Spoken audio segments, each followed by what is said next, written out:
এই যে এত রক্তদান শিবির, সেই 7-এর দশক থেকে এই রক্তদান শিবিরের রক্ত এখন দেখা যাচ্ছে এগুলো ভিন রাজ্যে বিক্রি হতো। তো এবার কড়া পদক্ষেপ, রক্ত সংগ্রহে নিষেধাজ্ঞা।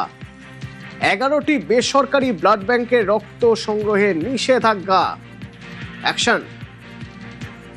কি খবর আছে আমাদের কাছে জানবো, আমাদের সঙ্গে দেবাশিস আছে। দেবাশিস,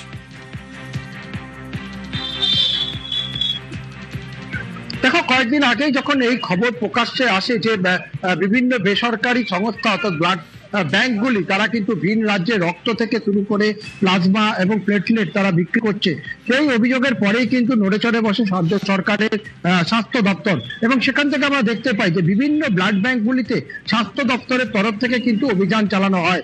আমরা দুদিন আগেই দেখেছিলাম হাওড়া সহ রায়গঞ্জ এবং গোটা রাজ্য জুড়ে এই তদন্ত শুরু করা হয়েছিল। এই 11টি, যার মধ্যে 7টি রয়েছে কলকাতায় এবং 4টি জেলার, একদিকে কৃষ্ণনগর রয়েছে, পূর্ব বর্ধমান, হাওড়া, এই জেলার 4টি ব্লাড ব্যাংক যাদেরকে সরাসরিভাবে ব্লাড ব্যাংকে অংশগ্রহণ করা বা ব্লাড ব্যাংকের থেকে রক্ত সংগ্রহ করা কার্যত বন্ধ করে দেওয়া হলো। শুধুমাত্র যেসব সংস্থার নিজেদের নার্সিং হোম রয়েছে, তারা ব্লাড নেওয়ার মতন ক্ষমতা রয়েছে, নিজেদের টেকনিশিয়ান রয়েছে, তারা শুধুমাত্র তাদের হাসপাতাল, নার্সিং হোম এবং সেন্টারে তারা সেখান থেকে ব্লাড নিতে পারবে প্রয়োজনের, জরুরি প্রয়োজনের জন্য। তাছাড়া বাইরের কোনো রক্তদান শিবিরে তারা আর রক্ত সংগ্রহ করতে পারবে না।